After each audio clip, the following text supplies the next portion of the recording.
ونتوكل عليه ونعوذ بالله من شرور أنفسنا ومن سيئات أعمالنا من يهده الله فلا مضل له ومن يضلله فلا هادي له وأشهد أن لا إله إلا الله وحده لا شريك له وأشهد أن سيدنا وسندنا ونبينا ومولانا محمدا عبده ورسوله صلى الله تعالى عليه وعلى آله وأصحابه وبارك وسلم تسليما كثيرا. أما بعد، عن أبي هريرة رضي الله تعالى عنه عن النبي صلى الله عليه وسلم قال: الساعي على الأرملة والمساكين كالمجاهدين في سبيل الله وكالذي يصوم النهار ويقوم الليل. حضرت ابو ہریرہ رضی اللہ تعالیٰ عنہ روایت فرماتے ہیں کہ حضور نبی کریم سرور عالم صلی اللہ علیہ وسلم نے ارشاد فرمایا کہ جو شخص کسی بیوہ کے لیے محنت کرے، کوشش کرے، یا مساکین کے لیے کوشش کرے، تو وہ اجر و ثواب کے اعتبار سے اس شخص کی طرح ہے جو اللہ کے راستے میں جہاد کرے، اور اس شخص کی طرح ہے جو سارے دن روزہ رکھے اور ساری رات اللہ تعالیٰ کی عبادت کرے. یعنی جو ثواب ساری رات عبادت کرنے اور سارا دن روزہ رکھنے سے حاصل ہوتا، وہ کسی بیوہ کے لیے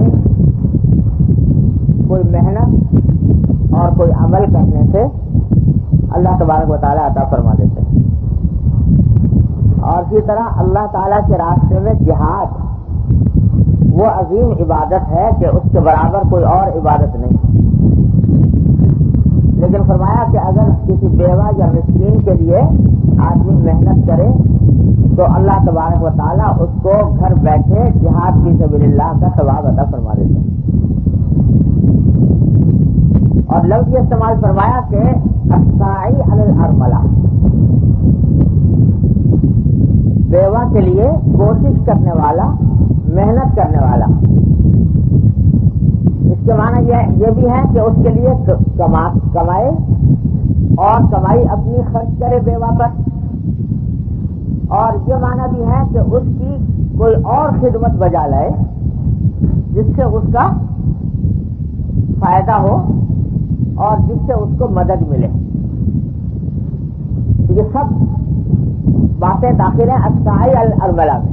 کوئی بھی محنت، کوئی بھی عمل ایسا کیا جائے جو بیوہ کے فائدے کا ہے اور جس کی اس کو ضرورت ہے، تو یہ عمل اللہ تبارک و تعالیٰ کے ہاں جہاد فی سبیل اللہ اور ساری رات کی عبادت اور سارے دن کے روزے کے برابر ہے. اللہ.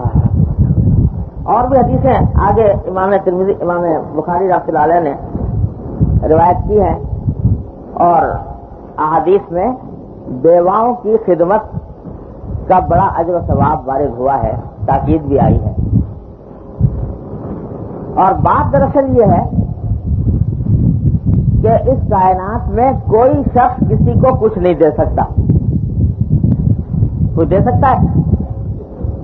دینے والا تو ایک ہی ہے. جس کسی کو ملتا ہے اسی کے دربار سے ملتا ہے، اسی کی عطا سے ملتا ہے.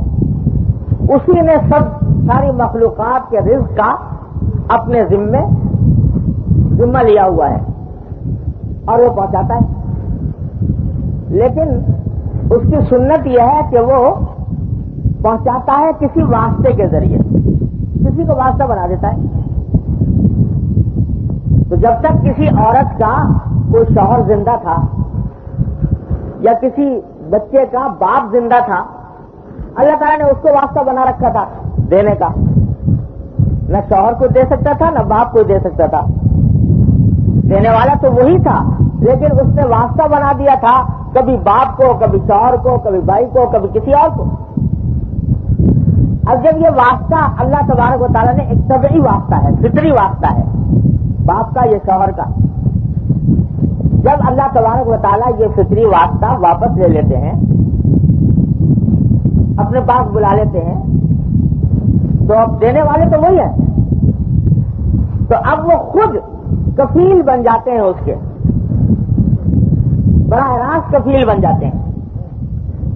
اب اس کفالت کو پورا کرنے کے لیے اللہ تبارک و تعالیٰ کسی نہ کسی کو تو بنائیں گے واسطہ، کبھی کسی کے دل میں ڈال دیں گے، کبھی کسی کے دل میں ڈال دیں گے، کسی جا کر اس کی مدد کرو، اس کا کام کرو، تو وہ تمہاری محتاج نہیں، وہ بیوہ ہو، یتیم ہو، مسکین ہو، وہ تمہارا محتاج نہیں۔ اللہ تبارک و تعالیٰ چاہیں جب چاہیں گے، جس کو چاہیں گے واسطہ بنا کر اس کی ضرورت پوری فرما دیں،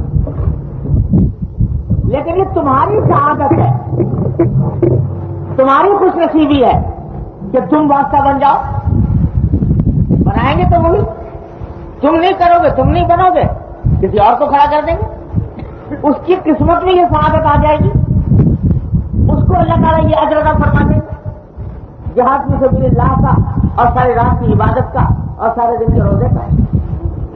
لیکن تمہاری سعادت ہے کہ تم بن جاؤ وہ واسطہ، اپنے طور سے اپنی سعادت سمجھ کر، اپنی خوش نصیبی سمجھ کر، اپنا فائدہ سمجھ کر اس کا واسطہ بن جاؤ، تو اللہ تبارک و تعالیٰ فرماتے ہیں کہ ہم تمہیں نواز دیں۔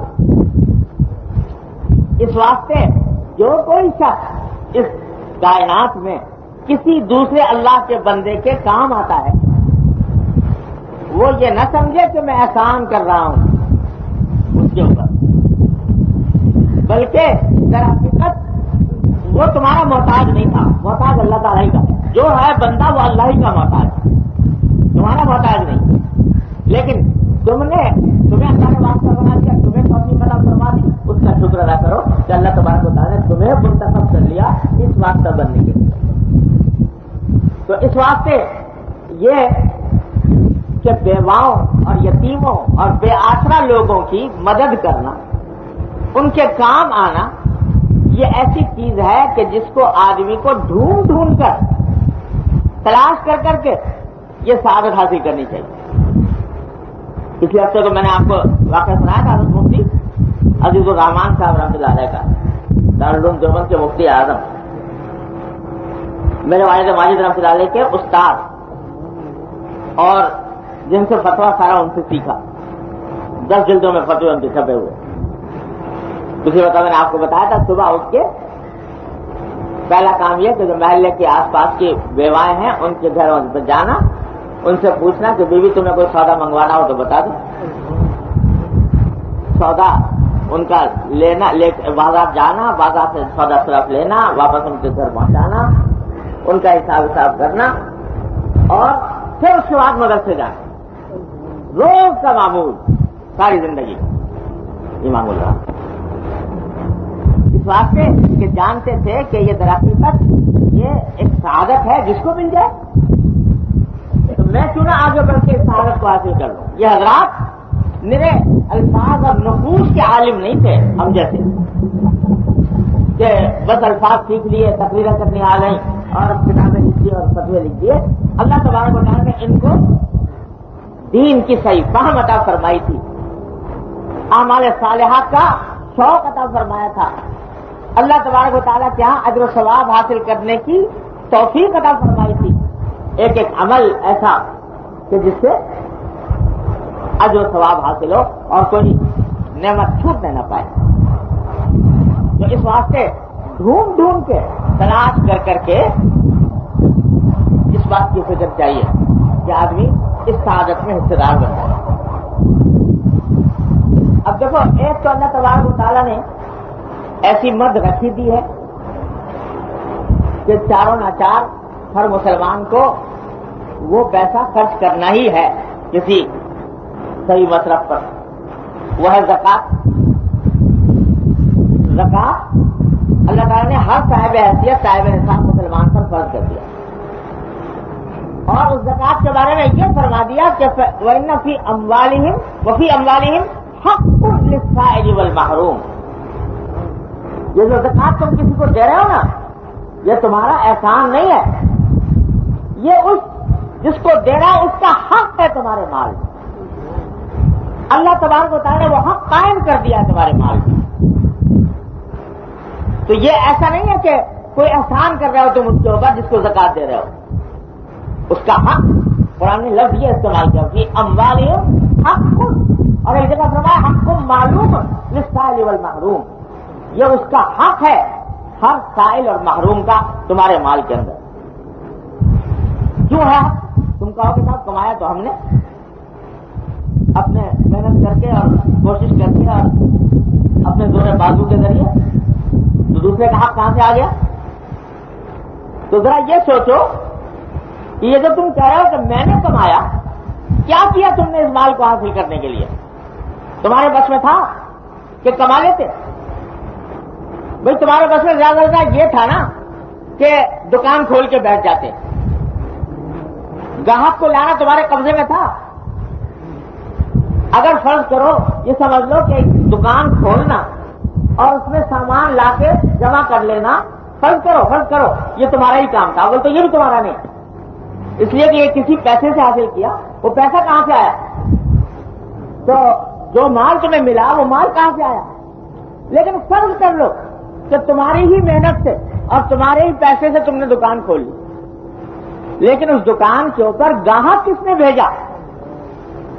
صبح سے لے کر شام تک دکان کھولے بیٹھے رہتے، مکھیاں مارتے رہتے اور گاہک آ کر نہ پھٹکتا، تو کہاں سے کماتے بتا؟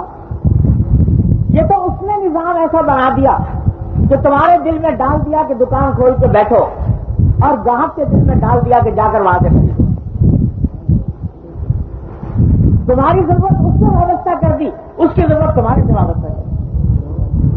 اللہ تبارک و تعالیٰ نے یہ نظام بنا دیا، نحن قسمنا بینہم معیشتہم فی الحیات الدنیا ورفعنا بعضہم فوق بعض درجات لیتخذ بعضہم بعضا سخریا۔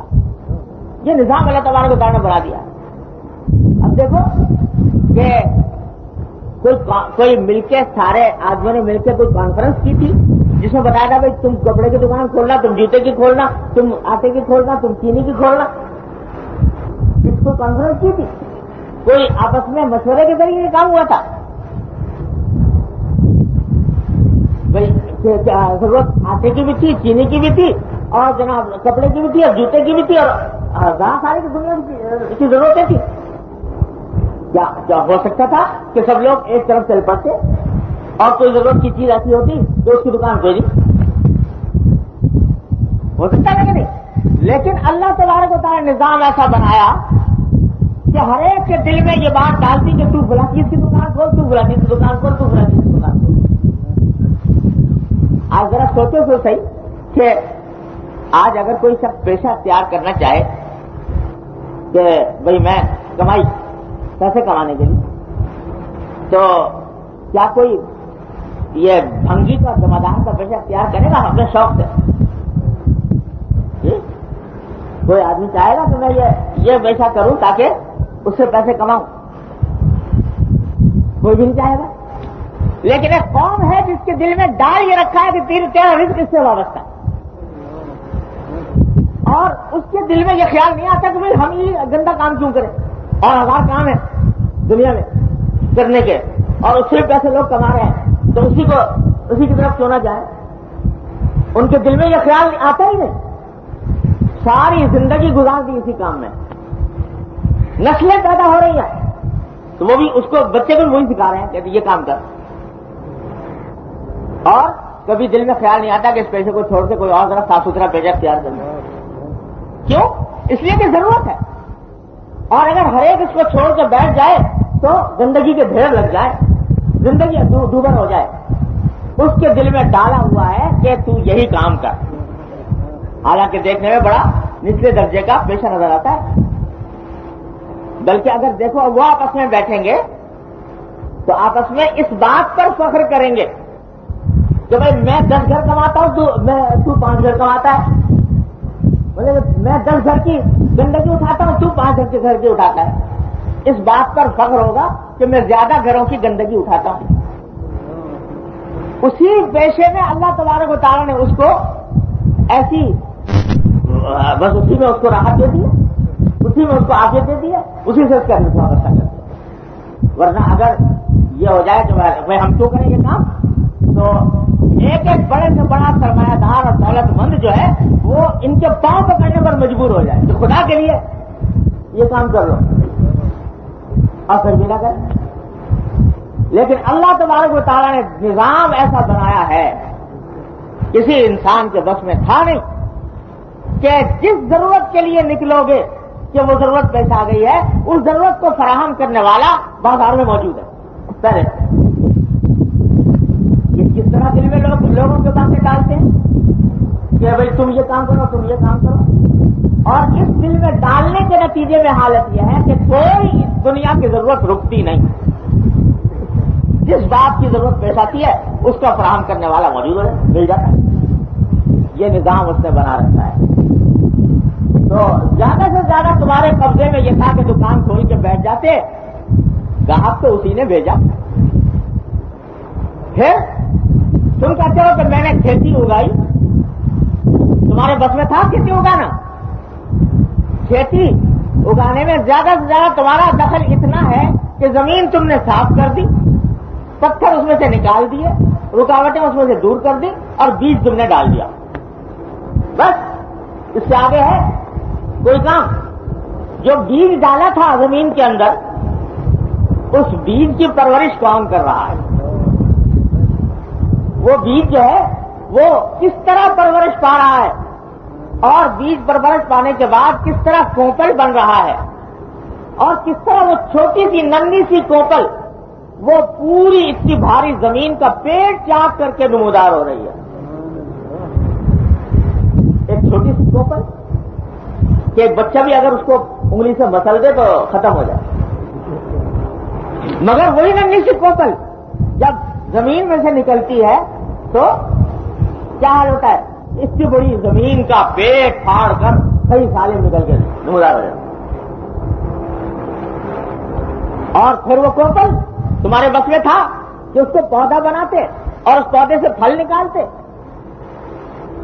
زیادہ تمہارا کام یہ ہے کہ پانی ڈالتے رہو اس کے اوپر بس.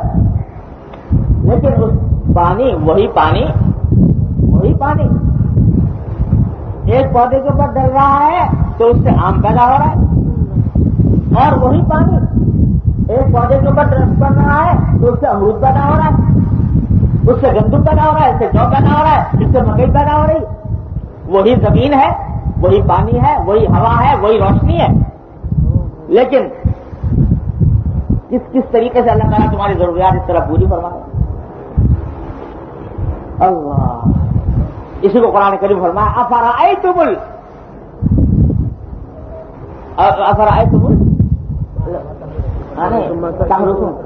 افرأیتم ما تحرثون. ذرا سوچو تو صحیح کہ جو کچھ تم کھیتی اگاتے ہو انتم تزرعونہ ام نحن الزارعون, تم ہو اس کے اگانے والے یا ہم ہیں اس کے اگانے والے؟ تو وہ ذرا سا پودا پھل کر جوان ہو رہا ہے اور اس کے اندر کیا کچھ تغیرات آ رہے ہیں. سورج اس پر اپنی کرنیں نچھاور کر رہا ہے, چاند اس پر اپنی روشنی ڈال رہا ہے, ہوائیں اس کے اوپر چل رہی ہے, موسموں کے تغیرات اس کے اوپر اثر انداز ہو رہے ہیں, بارشیں اس کے اوپر برسائی جا رہی ہیں. سب تمہاری خدمت کے بعد تمہارے ہاتھ میں روٹی دینے کے لیے. وہاں جامع فرماتے ہیں کہ امر و بادو بہو کشتی جو فلک کر کارن تاپ نامے بکاری و بغفلت نہ ہو, کہ سارا نظام یہ بادل کا, یہ ہواؤں کا, یہ آسمان کا, یہ سورج کا, یہ چاند کا, یہ سب تمہارے کام میں لگا ہوا ہے. کیوں لگا ہوا ہے؟ کہ ایک روٹی تیرے ہاتھ میں آ جائے, اور تیرا کام صرف اتنا ہے کہ بغفلت نہ پوری, کہ وہ روٹی جو تیرے ہاتھ میں آئی ہے اس کو غفلت کے ساتھ نہ کھائے, یہ سوچ کر کھائے کہ یہ کسی دینے والے کی عطا ہے. تو یہ درحقیقت لوگ جتنے بھی ذرائع روزگار پر غور کرو, کوئی بھی ایسا نہیں ہے جس کے بارے میں یہ دعویٰ کر سکو کہ میں نے کما لیا، میں نے کما لیا۔ دینے والا دے رہا ہے، ان چیزوں کو واسطہ ضرور بنا دیا۔ فرمایا افرأیتم الماء الذی تشربون، یہ پانی جو پی جاتے ہو 1 منٹ میں، 1 سیکنڈ میں حلق سے اتار کے پی جائے گٹ گٹ کر کے، یہ کہاں سے آیا؟ اانتم انزلتموہ من المزن ام نحن المنزلون، تم نے اتارا تھا یہ پانی بادلوں سے یا ہمیں اتارنے والے؟ فرمایا کہ ذرا غور کرو کہ کس طرح ہم نے بادل سمندر سے اٹھائے۔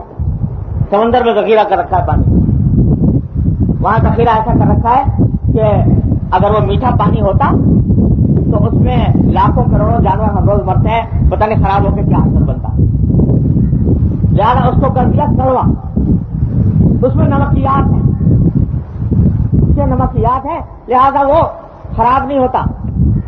لیکن وہاں سے جا کے پینا چاہو تو تمہارے لیے پینے کے لائق نہیں، کڑوا اتنا۔ تو ہم نے کیا کیا؟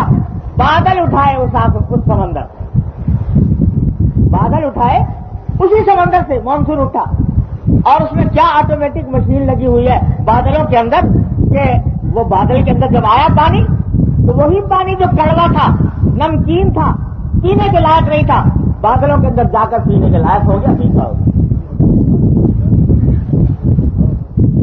بادلوں کے اندر میٹھا ہو گیا۔ پھر تم سے کہا جاتا کہ چلو ہم یہ سارے بادل ایک جگہ جا کے برسا دیتے ہیں، جاؤ جا کے وہاں سے جمع کر لو پانی، جا کے وہاں سے اٹھا لاؤ، بس میں تھا تمہارے؟ ہم نے ان بادلوں کو ایسا بنا دیا، اس کا ایسا نظام مقرر کر دیا کہ ہزاروں میل سے یہ پانی ایک جگہ سے دوسری جگہ منتقل ہو رہا ہے، کہاں سمندر اور کہاں جا کر بادل برس رہا ہے، کہاں سمندر ہے اور کہاں جا کر بادل برس رہا ہے۔ یہ مفت کارگو سروس تمہارے لیے فراہم کر دی اللہ تعالیٰ۔ اگر تم سے کہا جاتا کہ چلو ہم نے میٹھا تو کر دیا وہاں، جاؤ اب یہ اپنے ہوائی جہازوں کے ذریعے، کارگو سروس کے ذریعے اس کو اٹھا کے لاؤ پانی کو، بس میں تھا تمہارے؟ یہ بادل اٹھائے، مفت کارگو سروس اللہ تعالیٰ نے فراہم کر رکھی ہے، وہ ہزاروں میل کا فاصلہ طے کر کے کہیں جہاں موقع ہوتا ہے، جس جگہ ضرورت ہوتی ہے، برسا دیتے ہیں بات۔ پھر کہہ دیتے اللہ تعالیٰ کہ چلو بھائی ہم نے تمہارے لیے اتنا کام کر دیا، وہاں سے اٹھا لیا پانی، میٹھا اس کو کر دیا، بادلوں میں اس کو منتقل کر دیا، برسا دیا تمہارے اوپر، تو اب تم جمائی کر لو، اس کو اٹھا کے رکھ لو، اور حسب ضرورت اس کا ذخیرہ کر کے ضرورت استعمال کرو۔ بس میں تھا ذخیرہ کر لیتے، تو کیا کیا کہ پہاڑوں کی چوٹیوں پر لے جا کر برسایا، پہاڑوں کی چوٹیوں پر لے جا کر برسایا اور اس کو برف بنا کر محفوظ کر دیا، کولڈ اسٹوریج بنا دیا تمہارا، مفت کولڈ اسٹوریج، سال بھر کا ذخیرہ تمہارا پہاڑوں کی چوٹیوں پر، وہاں کولڈ اسٹوریج بنا ہوا ہے کہ وہ تمہارے لیے سال بھر کا ذخیرہ ہے پانی کا۔ چلو اللہ تعالیٰ فرماتے ہیں کہ بھائی یہ بھی کر دیا تمہارے واسطے، ذخیرہ بھی کر دیا سال بھر کا، اب اتنا ہی کر لو کہ جا کے وہاں سے اٹھا کے لے آؤ، یہ بس میں تھا۔ اللہ تعالیٰ نے فرمایا کہ چلو یہ کام بھی اب تمہارے ساتھ۔ اس کے اوپر دھوپ چمکی اور وہ برف کا ذخیرہ پگھل کر دریاؤں کی شکل میں نکال دیا دریا اس کو، کہ وہ دریاؤں کی شکل میں وہ مختلف زمینوں کے علاقوں میں پھیل رہا ہے۔ پھر دریاؤں سے اور نہریں نکالی، نہروں سے زمین کے اندر رگوں میں ان کو پانی پھیلا دیا، زمین کے رگوں میں پانی پھیلا دیا، زمین کے رگوں کے ذریعے چپے چپے پر اس طرح پانی پھیلا دیا کہ جہاں سے کھو تو پانی نکل آتا۔ فرمایا کہ ہم نے آسمان سے اتارا، فَأَسْكَنَّاهُ فِي الْأَرْضِ، ہم نے اس پانی کو زمین میں ٹھہرا دیا تمہارے واسطے۔ تو أَفَرَأَيْتُمُ الْمَاءَ الَّذِي تَشْرَبُونَ، یہ پانی جو پیتے ہو اس کو دیکھا کبھی؟ أَأَنْتُمْ أَنزَلْتُمُوهُ مِنَ الْمُزْنِ أَمْ نَحْنُ الْمُنزِلُونَ، تم نے اتارا اس کو، یہاں میں اتارنے والے. وَلَوْ نَشَاءُ لَجَعَلْنَاهُ أُجَاجًا، اگر ہم چاہتے تو اس کا اتنا کڑوا کر دیتے کہ تمہارے پینے کے لائق نہ ہوتا. افلا تشکرون، شکر نہیں کرو گے؟ اللہ تبارک و تعالی اس کس انداز سے قرآن کریم خطاب فرماتا ہے. تو یہ جو کہا جاتا ہے نا کہ بسم اللہ پڑھ کے پانی پیو اور پینے کے بعد الحمدللہ کہو، در حقیقت اس کا فلسفہ یہ ہے کہ بسم اللہ پڑھ کے پیو گے تو معنی یہ ہے کہ اعتراف کر رہے ہو اس بات کا کہ اے اللہ یہ پانی جو ہم پی رہے ہیں یہ ہمارے قوت بازو کا کرشمہ نہیں ہے، ہمارے بس میں نہیں تھا کہ یہ پانی پی لیتے، یہ اللہ آپ کی عطا ہے، آپ نے اپنے خاص نظام ربوبیت کے تحت ہمارے منہ تک، ہمارے حلق تک یہ پانی پہنچایا. اور اس کے بعد الحمدللہ. تو اللہ تعالیٰ فرماتے ہیں کہ جب تم پانی پیتے ہوئے میرا نام لے لو گے اور بعد میں میرا شکر ادا کر لو گے اس نقطہ نظر سے کہ یہ اللہ کی عطا ہے، تو ہم نے پانی تو پلایا ہی تمہیں، اس پانی پینے کو بھی عبادت بنا دیا تمہارے لیے، اس پر بھی اجر و ثواب عطا فرما دیا. کھانے کا لقمہ بسم اللہ الرحمن الرحیم پڑھ کے کھاؤ گے اور ختم کرنے کے بعد الحمدللہ کہو گے.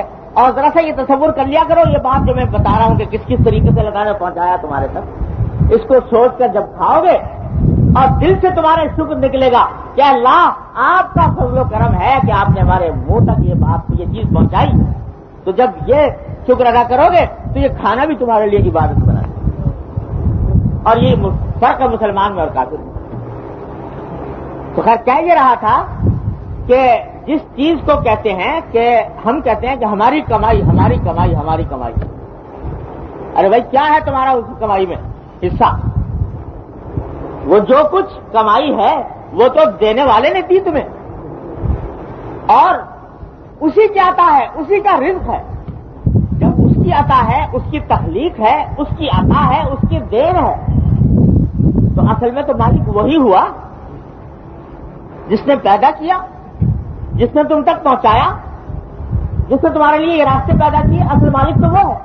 اگر وہ یہ کہتا کہ بس اس میں سے 2.5% رکھ لو اور 97.5% ہمیں واپس دے دو، تو حق تھا کہ نہیں تھا؟ 2.5% زیادہ تھا، یہ بھائی تم نے محنت کی تھوڑی بہت، اس محنت کا صلہ چلو 2.5% تمہارے، اور 97.5% ہمارا جو اصل مالک ہے، ہم خالق ہے. کہتے تو برحق تھا کہ نہیں؟ لیکن اس کا کرم دیکھو، فرمایا کہ نہیں تم ہی مالک ہو اس سے. کیا قرآن شریف فرماتا ہے کہ اولم یروا انا خلقنا لهم مما عملت ایدینا انعاما فهم لها مالکون. کیا نہیں دیکھا کہ ہم نے اپنے ہاتھوں سے یہ جانور پیدا کیے، یہ بکریاں، یہ گائیں، یہ مرغیاں، یہ کھانے والے جانور جتنے سب ہم نے اپنے ہاتھ سے پیدا کیے، فہم لہا مالکون. اور دیکھو تو یہ مالک بنے بیٹھے ہیں، ہم نے اپنے عطا سے، اپنے فضل و کرم سے اس کو مالک بنا دیا. تو ہمارا فضل و کرم یہ ہے کہ ہم نے جو چیز ہم نے پیدا کی تھی، ہم نے پہنچائی تھی، اس کا مالک بنا دیا تمہیں، اور یہ کہا کہ تم ہی مالک ہو. صرف اتنا کہہ دیا کہ چلو سب کہ تم مالک ہو، البتہ 2.5% تمہاری ملکیت ہے. 2.5% 40واں حصہ وہ جو ہے وہ میرا حق ہے، اور میرا حق ہے اس کام کے لیے کہ تم جن کو میں نے کہا ہے ان کو پہنچاؤ، ان کا حق. وفی اموالہم حق معلوم للسائل والمحروم. اموال کے اندر یہ حق ہے ان کا. لہذا یہ کبھی مت سوچنا کہ ہماری قوت بازو کی کمائی میں سے یہ 2.5% کیوں جا رہا ہے اور ان کا حق کیسے بن گیا. ارے حق تو سارا انہیں کا تھا، لیکن اب ان کا کرم ہے کہ تمہیں مالک بنا دیا اور یہ کہہ دیا کہ بس اتنا حق تسلیم کر. تو جب حق ٹھہرا، ان کا حق ٹھہرا، تو پھر احسان جتلانے کا کیا سوال کہ بھئی ہم ان کو دے رہے ہیں تو کوئی احسان کرے ان کے اوپر، احسان کر رہے ہیں.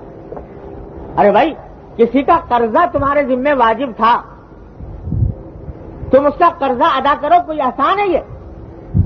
اس کا احسان ہے کہ تمہیں قرضہ دیا تھا، اور جب واپس دے رہے ہو اس کو تو تم کوئی احسان تو نہیں کر رہے، لہذا یہ سب قرضہ ہے تمہارے ذمے. جو زکوٰۃ ہے وہ حقیقت میں قرض ہے تمہارے ذمے اصحاب حقوق کا، لہذا وہ کوئی احسان نہیں، وہ تو دینا ہی دینا. تو اس کے لیے اللہ تبارک و تعالیٰ نے فرما دیا کہ یہ مصارف ہے، ان مصارف میں سے جس کو اس طرح مناسب سمجھو، جیسی ضرورت سمجھو، اس کے مطابق ہم کو صرف کرو. یہ تو دینا ہی ہے. اب وہ بیوہ کا جو ذکر ہے یہاں پر، بیوہ جو ہے وہ دو قسم کی ہوتی ہے. ایک بیوہ وہ ہے جو صاحب نصاب نہیں ہے. بعض لوگ یہ سمجھتے ہیں کہ جو بھی بیوہ ہے وہ مستحق کا زکوٰۃ ضرور ہے. تو خوب سمجھ لو کہ صرف بیوہ ہونے سے مستحق کا زکوٰۃ ہونا لازم نہیں آتا، بلکہ یہ کہ جو شریعت کے قاعدے ہیں اس کے مطابق وہ مستحق کا زکوٰۃ ہو، صاحب نصاب نہ ہو، اتنا مال اس کے پاس نہ ہو جو نصاب تک پہنچتا ہو، ضرورت سے زائد مال بھی اتنا نہ ہو جو نصاب تک پہنچتا ہو، وہ ہے صاحب وہ مستحق کا زکوٰۃ. اور اگر وہ مستحق کا زکوٰۃ ہے اس طرح تو زکوٰۃ میں سے دے سکتے. لیکن اگر وہ مستحق کا زکوٰۃ نہیں ہے، بس کرو زیور ہے اس کے پاس اتنا جو نصاب تک پہنچ جاتا ہے، تو اب وہ زکوٰۃ سے تو آپ اس کی امداد کر نہیں سکتے، زکوٰۃ سے تو امداد کر نہیں سکتے.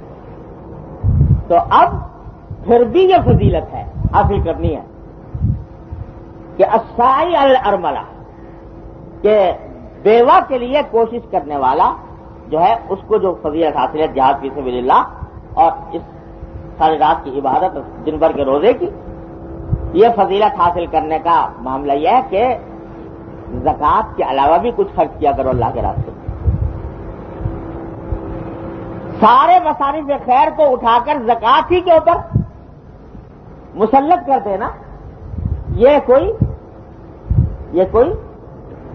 اچھے مسلمان کا کام نہیں. حضور اقدس نبی کریم سرور دو عالم صلی اللہ علیہ وسلم نے فرمایا کہ ان فی المال حقا سوى الزکاۃ، مال میں زکوٰۃ کے علاوہ بھی حقوق ہیں. یہ مت سمجھو کہ بس زکوٰۃ نہ ہو گئی تو اب اور کچھ نہیں کرنا.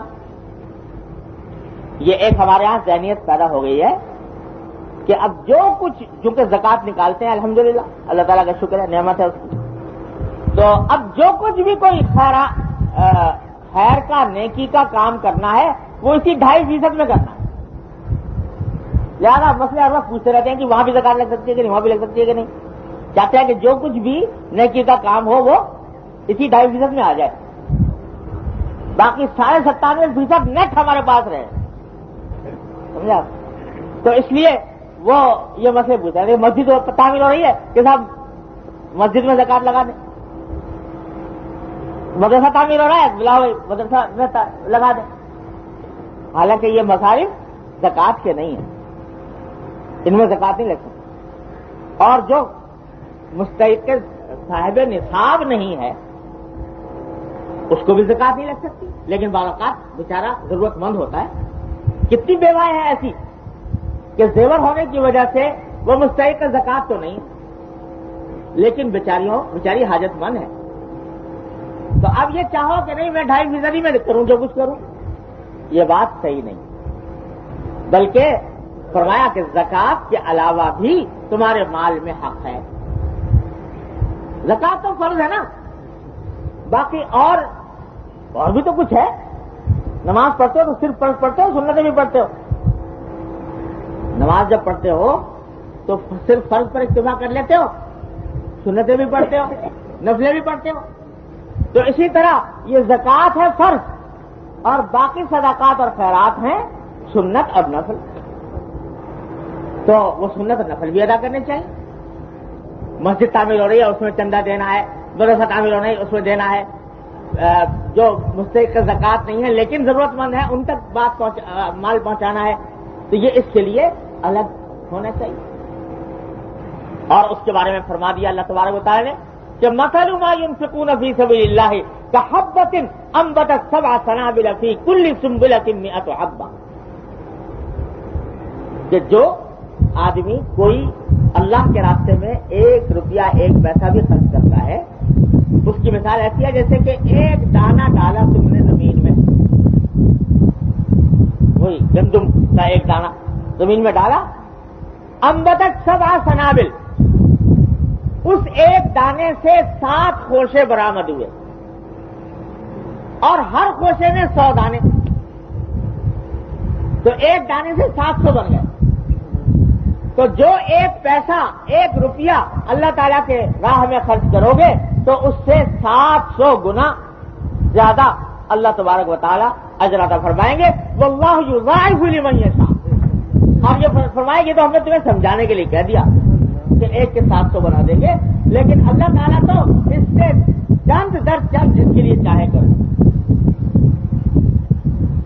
تو یہ فرمایا، اور یہ فرمایا کہ لن تنالوا البر حتى تنفقوا مما تحبون، اس وقت تک نیکی کا مرتبہ حاصل نہیں کر سکتے جب تک کہ ان چیزوں میں سے اللہ کے راہ میں خرچ نہ کرو جو تمہاری پسندیدہ چیزیں۔ یہ نہیں کہ مری ہوئی بکری اللہ کے نام سے، جو گھٹیا مال ہے، کارآمد نہیں ہے، وہ اللہ کے نام پہ دے دیا، نہیں۔ لن تنالوا البر حتى تنفقوا مما تحبون، اس وقت تک نیکی کا مرتبہ حاصل نہیں کر سکو گے جب تک کہ اس مال سے خرچ نہ کرو جس کو تم پسند کرتے ہو، جو تمہارا محبوب ہے۔ اللہ اکبر۔ جب یہ آیت کریمہ نازل ہوئی تو احادیث میں واقعات آتے ہیں کہ صحابہ کرام نے کیا کیا عمل کیا۔ اس کے بعد ہر صحابی نے اس آیت کے نازل ہونے کے بعد اپنا جائزہ لیا کہ میری مملوکات میں سب سے زیادہ محبوب چیز مجھے کون سی ہے، جو سب سے زیادہ محبوب تھی اس کو اللہ کے راستے میں کرتے۔ اور تعالیٰ فرماتے ہیں رضی اللہ عنہ کہ میں نے آیت کے نازل ہونے کے بعد جائزہ لیا کہ میرے سارے جتنی میری جائیداد ہے، جتنی میری املاک ہیں، ان میں سب سے زیادہ مجھے کون سی چیز زیادہ پسند اور محبوب ہے، جس سے محبت ہے۔ تو کہہ رہے جائزے کے بعد مجھے پتہ لگا کہ میرا جو باغ ہے، خدا نے کس شوق سے، کس ذوق سے، کس محنت سے، کس خرچے سے باغ لگایا تھا، وہ باغ مجھے سب سے زیادہ محبوب ہے۔ تو میں نے کہا کہ اے طلحہ، اللہ تعالیٰ فرماتے ہیں کہ جب تک اپنی پسندیدہ چیزوں کو میرے راستے میں خرچ نہیں کرو گے اس وقت تک نیکی کا مرتبہ حاصل نہیں کر سکتے۔ تو آج ہے تمہارا امتحان کہ اپنی اس محبت، اتنی پسندیدہ چیز کو خرچ کرنے کو تیار ہو کہ نہیں۔ فرمایا کہ فیصلہ یہی کیا کہ چونکہ یہ سب زیادہ پسند ہے تو اللہ تعالیٰ کے راستے میں سارا باغ صدقہ کر دیا۔ کسی نے کہا کہ مجھے سب سے زیادہ اپنا گھوڑا پسند ہے، وہ گھوڑا لا کے اللہ کے راستے میں خرچ کر دیا۔ کسی نے کہا میرا مکان ہے، وہ مکان اللہ کے راستے میں خرچ کر دیا۔ ہر ایک صحابی نے جائزہ لے لے کر اس آیت کے بعد جو چیز سب سے زیادہ محبوب تھی وہ اللہ کے راستے میں خرچ کر دی۔ یہ نہیں کہ چلو 2.5% میں بنا لو اس کام کو، تو وہ زکوٰۃ نہیں بلکہ زکوٰۃ کے علاوہ، اور یہ انفاق فی سبیل اللہ، اللہ تبارک و تعالیٰ کے راستے میں خرچ کرنا، زکوٰۃ کے علاوہ کی بات کر رہا ہوں اب میں، زکوٰۃ کے علاوہ اللہ تبارک و تعالیٰ کے راستے میں خرچ کرنا یہ سنت ہے نبی کریم سرور دو عالم صلی اللہ علیہ وسلم، سنت ہے نبی کریم صلی اللہ علیہ وسلم۔ تو میں نے جیسا کہا کہ اگر نماز فرض پڑھ کے چلے جاؤ اور سنت نہ پڑھو تو نماز ایک لحاظ سے ادھوری ہوئی کہ نہیں؟ تو اسی طرح اگر صرف زکوٰۃ پر اکتفا کرو اور آگے اللہ تعالیٰ کے راستے میں کچھ خرچ کرنے کی توفیق نہ ہو تو اس کے معنی فرض تو ادا کر دیا، سنتیں ساری عمر چھوڑے رہے۔ بھائی اکا دکا سنت رہ جائے تو اور بات ہے، لیکن ساری عمر سنتیں آدمی چھوڑے ہی رکھے تو یہ بڑی بری بات ہے۔ لہذا انفاق فی سبیل اللہ، اور یہ انفاق یعنی اللہ کے راستے میں خرچ کرنے کا معاملہ یہ ہے کہ یہ ایک اس کے اندر خاصیت ہے کہ یہ مال کی محبت جو انسان کے دل میں ہوتی ہے اس کا علاج کرتا ہے. یہ ایک بہت بڑی بیماری ہے جس کے لیے بڑے مجاہدات کرنے پڑتے ہیں، وہ ہے مال کی محبت. مال برا نہیں، اللہ کی نعمت ہے، لیکن مال کی محبت بری چیز ہے، بیماری ہے، مرض ہے، علاج کے قابل ہے. اللہ تعالیٰ مال دے، مال کی محبت نہ دے. مال دے ضرورت کے مطابق، اور اللہ تعالیٰ ہمیں تنگی میں مبتلا نہ کرے. ہمیشہ دعا کرو کہ اللہ تعالیٰ کبھی تنگی میں مبتلا نہ فرمائے، وسعت کے ساتھ مال عطا فرمائے، لیکن مال کی محبت نہ دے. کیونکہ مال کی محبت وہ چیز ہے جو انسان کو تباہی کے غار میں پھر دھکیلتی ہے. یہ مال کی محبت آدمی کو کھینچ کر لے جاتی ہے گناہوں کی طرف، معصیتوں کی طرف، اور بالآخر جہنم کے دروازے تک. اس واسطے مال کی محبت بڑی خطرناک چیز ہے، اور اس کا بہترین علاج ہے اللہ کے راستے میں خرچ کرنا. کیوں؟ یہ مال کی محبت ہوتی ہے کہاں؟ دل میں. اب دل تو مسل رہا ہے، چاہ نہیں رہا کہ پیسہ ہاتھ سے جائے، لیکن تم نے زبردستی اس خواہش کو کچل کر اللہ تبارک و تعالیٰ کے راستے میں پیسہ خرچ کر دیا، تو اس کچلنے کا نتیجہ یہ ہے کہ اس محبت کے اوپر چوٹ پڑے گی، اور یہ چوٹ بڑھتے یہ حب مال کو تمہارے دل سے انشاءاللہ نکال دے گی. اور اگر تم نے سینٹ کر رکھا کہ ایک پیسہ بھی کہیں خرچ نہ ہو، الذی جمع مالا وعددہ، تو اللہ بچائے یہ محبت اور بڑھتی جائے گی. اور یاد رکھو، کتنا بڑے سے بڑا دولت مند ہو جائے آدمی، اگر اس کے دل میں مال کی محبت ہے تو بخل اس کا کبھی ختم نہیں ہوتا، کنجوسی کبھی ختم نہیں ہوتا. ایک بہت بڑے سرمایہ دار ہیں ہمارے ملک کے، معروف آدمی ہے. ایک دن میری ان سے بات ہو رہی تھی، تو میں نے ان سے کہا کہ بھائی اللہ نے آپ کو بہت کچھ دیا، سارے دنیا میں، آپ کو سارے ملک میں، بلکہ دنیا بھر میں آپ کی فیکٹریاں اور ملیں اور کیا کچھ جائیدادیں ہیں، اللہ کی نعمت دیا، لیکن کچھ تھوڑا سا کام ایسا کر لیجیے کہ جو اللہ نے اتنے پیسے دیے ہیں، وسائل دیے ہیں، کہ جو آپ کے لیے آخرت سے ذخیرہ بن جائے. تو کوئی ایسا کام کر لو. میں نے ان سے کہا تھا کہ آپ اس پوزیشن میں ہیں کہ اگر چاہو تو سود کے بغیر ایک مالیاتی ادارہ قائم کرو. اس پوزیشن میں ہے. تو پہلے تو وہ کہتے رہے بھائی سود کے بغیر اس دنیا میں کیسے کام چلے گا، یہ ہوگا وہ ہوگا. خیر میں نے ان کو سمجھایا کہ بھائی کس طرح چلتا ہے اور چل رہا ہے، واسطے لوگ کر رہے ہیں. تو آخر میں جب کوئی جواب نہ ہوا تو انہوں نے ایک لفظ کہا، اور بڑی سچی بات کہنے، مولانا صاحب آپ بات تو صحیح کہتے ہو، مگر اس ہاتھ کی کھجلی کو میں کیا کروں؟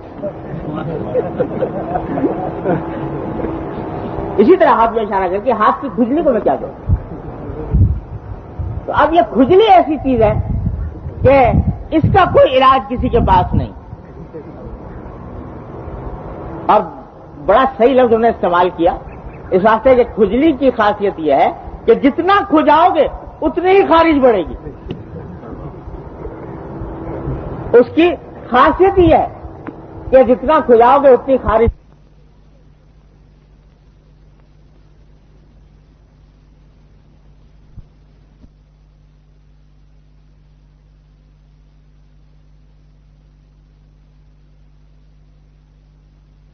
بنی ہوئی ہے.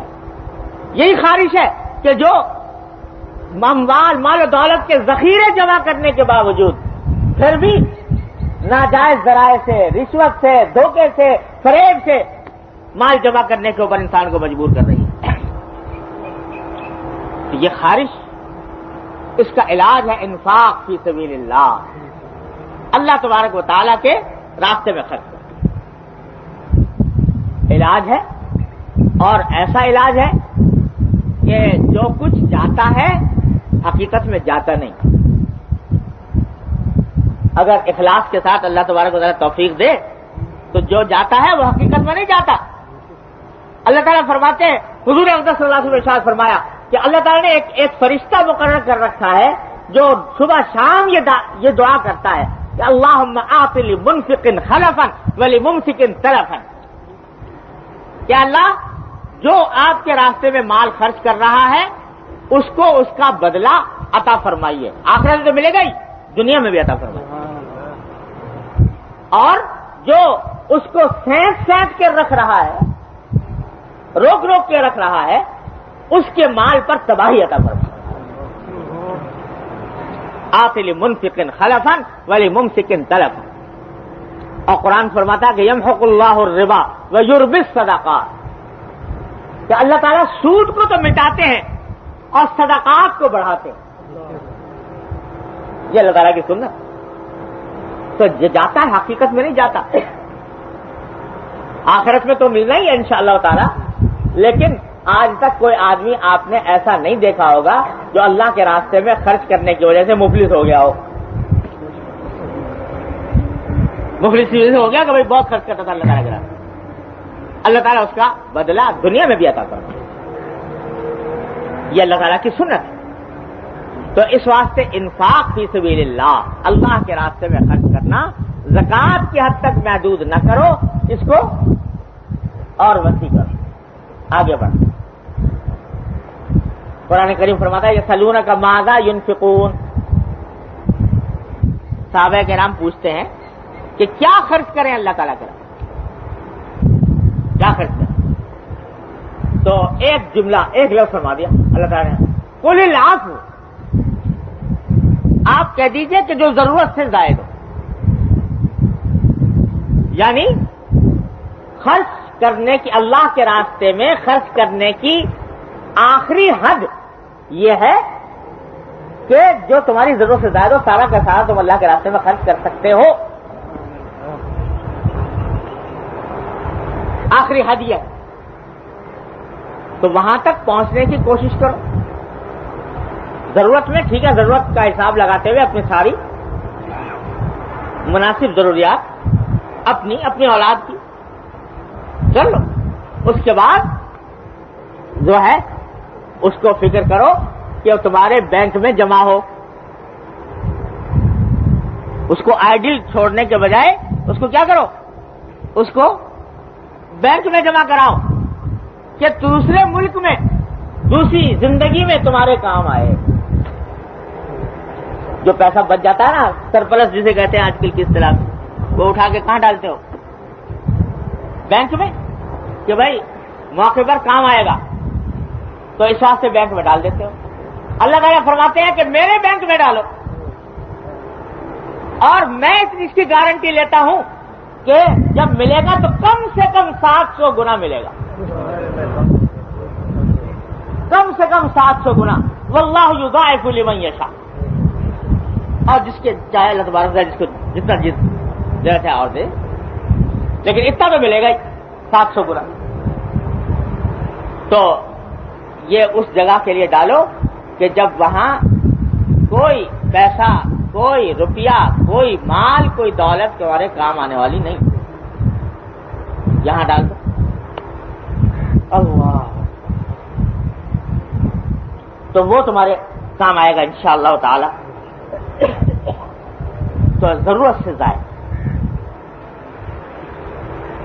اب یہ آخری حد ہے جس کو اللہ توفیق دے, ضرورت سے زائد جو کچھ ہو خرچ کر دے, لیکن فرض نہیں, واجب نہیں, کم کر لو, کچھ تھوڑا سا بچا کے بھی رکھ لو, وہ بھی جائز.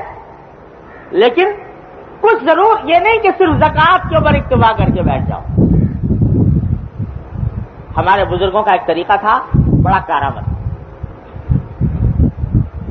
اور الحمدللہ اس کے اوپر عمل سے بڑی ہی پتہ نہیں کتنے لوگوں نے فائدہ اٹھایا. وہ یہ کہ زکوٰۃ تو نکالتے ہی, زکوٰۃ کے علاوہ اپنی آمدنی کا 1% حصہ مقرر کر رکھا تھا کہ جب بھی کوئی آمدنی ہوگی اس کا اتنا فیصد حصہ میں نکال کر الگ رکھ دوں گا. کاہے کے لیے؟ ایسے نیک کاموں میں خرچ کرنے کے لیے جہاں زکات نہیں لگ سکتی. تو حضرت حکیم الامت بڑا تھانوی رضی اللہ تعالیٰ عنہ کا معمول یہ تھا کہ وہ اپنی ہر آمدنی کا خمس نکالا کرتے، 5واں حصہ، یعنی 20%. 20% جو بھی آمدنی آئی اس میں سے 20% نکال کر اس تھیلے میں ڈال دیا. اگر 20 روپے آئے 1 روپیہ ڈال دیا، 40 آئے 2 روپے ڈال دیا، اور 100 آ گئے تو 20 روپے ڈال. ہر آمدنی میں سے 20%، 5واں حصہ نکال کے ڈال دیا. اور وہ الگ تھیلا. میں نے اپنے والد ماجد رضی اللہ تعالیٰ عنہ کو بھی ساری عمر اس پر عمل کرتے ہوئے دیکھا اور پایا. ان کا الگ ایک لفافہ ایک کپڑے کا بنایا ہوا تھا، اس کے پاس خود انہی کے قلم سے لکھا ہوا میرے پاس ہے موجود، مبرات کے نام سے وہ لکھا ہوا. تو جب بھی کوئی آمدنی ہوتی تو اس میں سے وہ 10واں حصہ انہوں نے یہ کر رکھا تھا کہ جو محنت سے حاصل ہونے والی آمدنی ہے اس کا نصف العشر یعنی 20واں حصہ، اور جو بغیر محنت کے حاصل ہونے والی، جسے کوئی ہدیہ کسی نے دے دیا تو اس کا 10واں حصہ. تو یہ وہ فقیر تھے.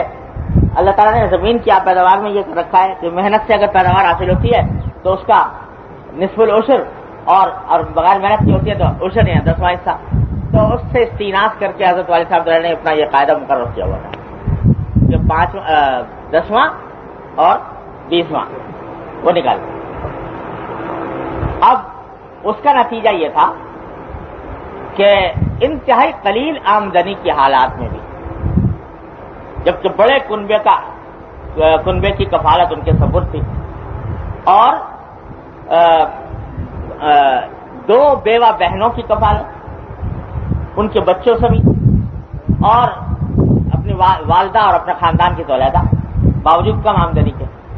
لیکن اللہ تعالیٰ نے یہ توفیق عطا فرمائی تھی کہ پورے خاندان میں کوئی فرد ایسا نہیں تھا جس تک ان کی اس مبرات کی میں سے ان کو فائدہ نہ پہنچا. اور صرف خاندان ہی نہیں، خاندان سے باہر. تو وہ یہ فرماتے تھے کہ اس کا فائدہ یہ ہے کہ یہ لفافہ ہر وقت یاد دلاتا رہتا ہے کہ مجھے کہیں خرچ کرو. ویسے اگر کہیں آدمی سوچتا رہے کہ کوئی موقع آئے گا تو کریں گے، تو دھیان نہیں ہوتا، موقع نہیں ملتا، یا جب موقع سامنے آیا معلوم ہے گنجائش ہی نہیں، کوئی اور بڑا خرچہ سامنے ہے.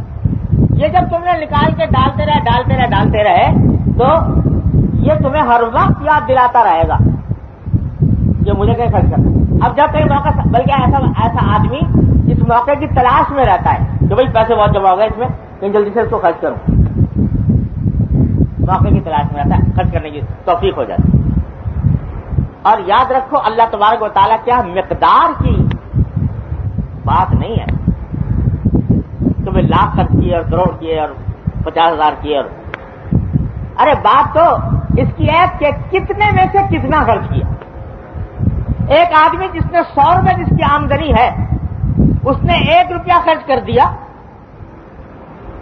وہ اللہ تعالیٰ کے ہاں یقیناً برابر ہے اس شخص کے جس کی آمدنی 1 کروڑ ہے، اس نے 1 لاکھ خرچ کر دیا. بلکہ کچھ پتا نہیں، شاید وہ 1 روپیہ خرچ کرنے والا بڑھ جائے، اپنے خلوص کی وجہ سے، اللہ تعالیٰ کی رضا جوئی کی خاطر. تو اس واسطے یہ مت سمجھو کہ بھئی ہماری آمدنی کیا ہے. بھئی آمدنی اگر کم ہے کم صحیح، لیکن مجھ سے ایک صاحب کہنے لگے کہ صاحب وہ کریں کہاں سے خرچ کریں، ہمارے پاس ہے ہی نہیں، ہمارا اپنی ضروریات پوری نہیں ہوتی، خرچ کہاں سے کریں. میں نے کہا بھائی 1 روپیہ کر سکتے ہو مہینے میں؟ کہنا ہے 1 روپیہ کر سکتے. میں نے 1 روپیہ کر سکتے ہو تو کیوں نہیں، وہ 1 روپیہ کرنے میں کیا تکلیف، 1 روپیہ نکال. لیکن کم از کم اس پر عمل تو ہو جائے کہ اللہ تعالیٰ فرما رہے ہیں کہ من یقرض اللہ قرضا حسنا، کون ہے جو اللہ تعالیٰ کو قرض حسن دے. اور اللہ تعالیٰ اس کا دگنا چوگنا کر کے اس کو واپس کرے، تو اس پر عمل تو ہو جائے چاہے تھوڑا ہی ہو۔ تو جب یہ اگر کوئی آدمی یہ کام کر لے تو پھر اس قسم کے جو مصارف ہے نا ان کے اوپر خرچ کرنے کے لیے یہ ہر وقت دماغ میں یہ بات نہیں آتی کہ لاؤ بھائی زکاتی میں سے نکالو اس کو، پھر اللہ تعالیٰ توفیق دے دیتے۔ اب کر کے دیکھو یہ کام تو اللہ تعالیٰ کی طرف سے کیسی برکات آتی ہے۔ حقیقت یہ ہے کہ اللہ تبارک و تعالیٰ بڑا نوازتے ہیں اس شخص کو جو اللہ کے راستے میں خرچ کرنے والا ہوتا ہے، چاہے تھوڑا ہی ہو، اپنی آمدنی کے لحاظ سے کم ہی ہو، لیکن اللہ تعالیٰ بڑا نوازتا ہے۔ تو بھائی کہنا یہ تھا کہ یہ جو بات نکلی بیوہ سے کہ بیوہ اور مساکین پر خرچ کرنے والا اور ان کے لیے محنت کرنے والا اللہ تعالیٰ کے ہاں مجاہد فی سبیل اللہ اور رات کو کھڑا ہونے والے اور دن میں روزہ رکھنے والے کے برابر ہوتا ہے۔ یہ اتنی بڑی فضیلت اللہ تعالیٰ نے عطا فرمائی ہے، اس سے فائدہ اٹھانے کی ضرورت ہے۔ اور یہ نہیں کہ بھئی ہمیں تو نظر آ نہیں رہی کوئی بیوہ، ارے بھائی تلاش کرو اور اس سعادت کو حاصل کرنے کی کوشش کرو۔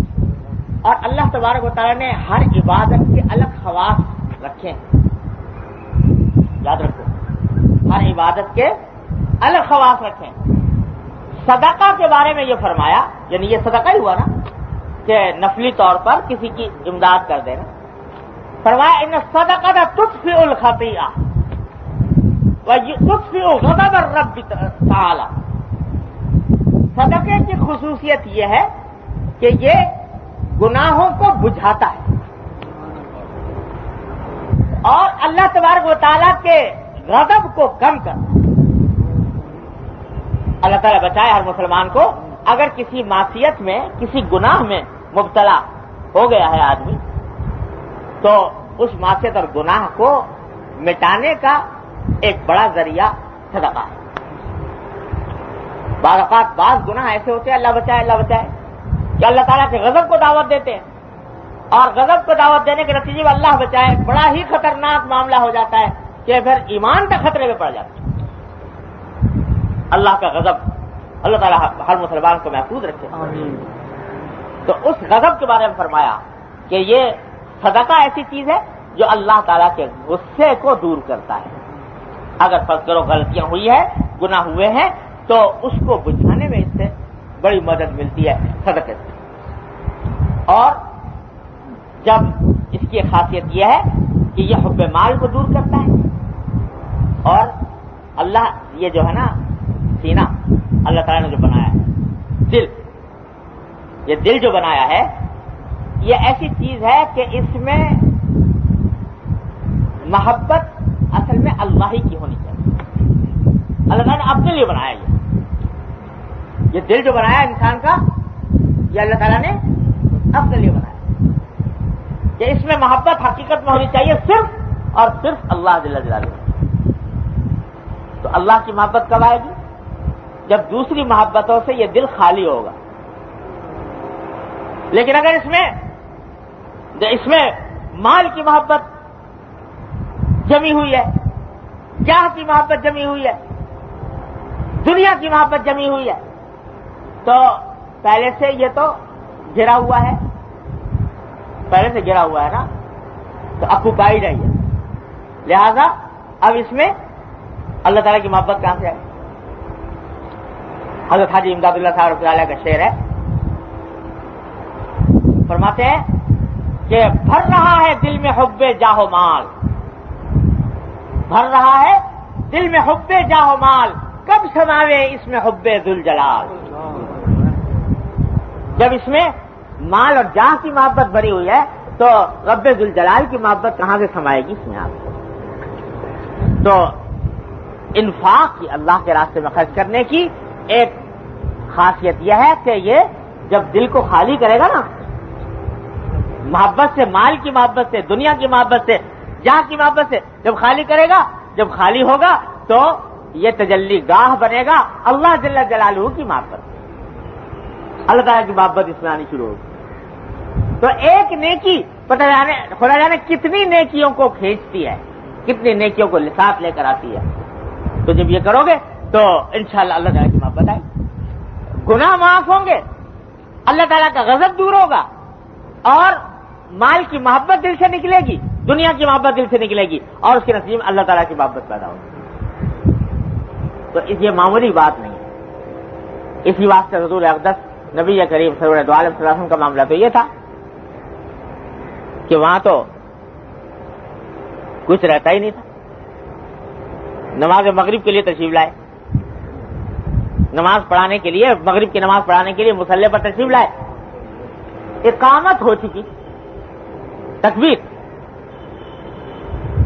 اور اقامت کے بعد اچانک گھر میں تشریف لے گئے، پھر واپس تشریف لائے اور پھر دوبارہ نماز پڑھائی۔ صحابہ کرام نے پوچھا کہ یا رسول اللہ آج ہم نے ایسا منظر دیکھا، پہلے کبھی نہیں دیکھا تھا، کہ آپ مصلی پہ سے بیچ میں نماز سے پہلے اٹھ کے تشریف لے گئے پھر واپس تشریف لائے، کیا کوئی حاجت پیش آ گئی تھی؟ فرمایا کچھ اور کوئی خاص بات نہیں تھی، بات یہ کہ مجھے جب میں مصلی پر کھڑا ہوا تو یاد آیا کہ میرے گھر میں 8 دینار پڑے ہوئے ہیں، اشرفیاں سونے کی 8 اشرفیاں پڑی ہوئی ہیں، تو مجھے اللہ تعالیٰ کے حضور حاضر ہوتے ہوئے شرم آئی کہ میں اس حالت میں اللہ تعالیٰ کے حضور حاضر ہوں کہ میرے گھر میں میری ملکیت میں 8 دینار پڑے ہوئے ہوں۔ تو پہلے ان کو ٹھکانے لگا دیا، پھر آ کر نماز پڑھی۔ یہ تھا معمول نبی کریم صلی اللہ علیہ وسلم۔ تو بھائی وہاں تک ہم نہ پہنچ سکیں لیکن کچھ تو آگے بڑھ جائیں کہ کچھ تھوڑا سا حصہ اس جذبے کا جو حضور اقدس صلی اللہ علیہ وسلم نے تعلیم فرمایا اس کا اللہ تعالیٰ ہمیں عطا فرما دے۔ یہ جب تم نے یہ اگر کر لیا تو یہ سارے فضائل بیواؤں کے، یتیموں کے، تو ان کی امداد کے اللہ تبارک و تعالیٰ اس کی توفیق عطا فرما دے۔ لا الہ الا اللہ۔ اگلا ارشاد ہے عن النبی صلی اللہ علیہ وسلم قال انا وکافل الیتیم فی الجنۃ کہاتین۔ یہ پچھلی حدیث بیوہ سے متعلق تھی، یہ یتیم سے متعلق۔ فرمایا کہ میں اور کسی یتیم کا کفالت کرنے والا، وہ شخص جو کسی یتیم بچے کی کفالت کر رہا ہو، قیامت کے دن اللہ تعالیٰ کے ہاں ہم دونوں اس طرح کھڑے ہوں گے، دونوں انگلیوں کو برابر کر کے دکھا کر فرمایا کہ قیامت کے دن ہم دونوں اس طرح کھڑے ہوں گے، یعنی وہ شخص جو یتیم کی کفالت کر رہا ہے وہ قیامت میں اس کو میری معیت اس طرح، میرا قرب اس طرح نصیب ہوگا جیسے شہادت کی انگلی اور بیچ کی انگلی۔ معمولی بات میں یتیم کی کفالت، تو یہ ساری باتیں یتیم کی کفالت ہو، بیوہ کی کفالت ہو، تعلق سب کا ایک ہی بات سے ہے کہ آدمی کے دل میں حب مال نہ ہو اور اللہ تبارک و تعالیٰ اس کو خرچ کرنے کی توفیق دے اپنے راستے۔ تو پھر وہ بیوہ ہو یا یتیم ہو یا مسکین ہو یا کوئی اور مصرف خیر ہو، مصرف خیر کو ڈھونڈتا پھرے گا، خود تلاش کرے گا کہ کہاں سے کہاں میں اس مال کو خرچ کروں۔ اللہ تعالیٰ یہ ذوق عطا فرما دے ہم سب کو عطا فرما دے اللہ تبارک و تعالیٰ، اور اس کے برکات اجر و ثواب ہم سب کو عطا فرما دے۔ اس کے نتیجے میں مال اور جاہ کی محبت ہمارے دلوں سے نکال۔ اللہم صلی علی سیدنا مولانا محمد وعلی آل محمد کما صلیت علی ابراہیم وعلی آل ابراہیم انک حمید مجید۔